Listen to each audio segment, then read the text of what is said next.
কণ্ঠনিয়া এলাকায় কিন্তু রূপালী যে ক্লিনিক রয়েছে সেই ক্লিনিকে জরিমানা করা হয়েছে এবং একজনকে জেল প্রদান করা হয়েছে। এখানে ডক্টর ছাড়াই অপারেশন হচ্ছে।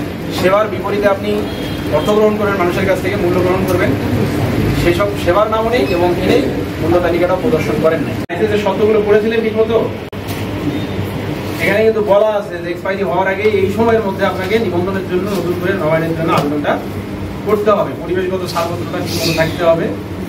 তারপর আপনার একটা সি ক্যাটাগরির একটা ক্লিনিক হিসাবে আপনার বেড কেমন হবে, সেই বেডের কোয়ালিটি কেমন হবে, সবই আছে। কাগজপাতি এখন নবায়ন কোনোটাই নেই, রাইট। সেকেন্ড, এখানে যে মূল্য হবে, মূল্য মানে কী কী সেবা দেবেন সেই সব সেবা কি নেই, প্রদর্শন করা নাই। এবং সেই সঙ্গে যেসব সেবার বিপরীতে আপনি অর্থ গ্রহণ করেন, মানুষের কাছ থেকে মূল্য গ্রহণ করবেন, সেই সব সেবার নামও নেই এবং এনেই মূল্য তালিকাটা প্রদর্শন করেন নাই। এটা গেল একেবারেই মাইনর যেগুলো থাকা দরকার।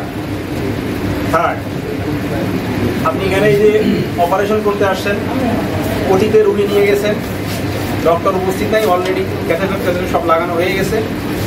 ডক্টরকে ফোন দিলাম, ওনারা সবাই অস্বীকার করতেছে যে না এখানে আজকে আমি ধরে নিলাম যে এখানে ডক্টর ছাড়াই অপারেশন হচ্ছে। কণ্ঠনিয়া এলাকায় কিন্তু রূপালী যে ক্লিনিক রয়েছে সেই ক্লিনিকে জরিমানা করা হয়েছে এবং একজনকে জেল প্রদান করা হয়েছে। আমরা রূপালী ডায়াগনস্টিক সেন্টার অ্যান্ড ক্লিনিকে এখানে কিন্তু 85,000 টাকা জরিমানা করা হয়েছে এবং একজনকে জেল প্রদান করা হয়েছে। এই রূপালী ক্লিনিক অ্যান্ড ডায়াগনস্টিক সেন্টার যেটি রয়েছে এটিতে কিন্তু বেশ কয়েকটি অভিযোগ তারা পেয়েছে। এর মধ্যে নবায়ন করা হয়নি, ডাক্তার ভুয়া সার্টিফিকেট, ভুয়া সনদ কিন্তু এই যে হাসপাতাল থেকে দেওয়া হচ্ছিল এবং ভুয়া যে রিপোর্ট সেই ভুয়া রিপোর্ট দিয়ে কিন্তু রোগীদের হয়রানি করা হচ্ছিল। এরকম বেশ কয়েকটি অভিযোগ কিন্তু রয়েছে এবং এ কারণেই কিন্তু নির্বাহী ম্যাজিস্ট্রেট এখানে অভিযান চালায় এবং অভিযান চালানোর পরে কিন্তু আজকে জরিমানা করা হয় 85,000 টাকা জরিমানা এবং 15 দিনের একজনকে জেল দেওয়া হয়।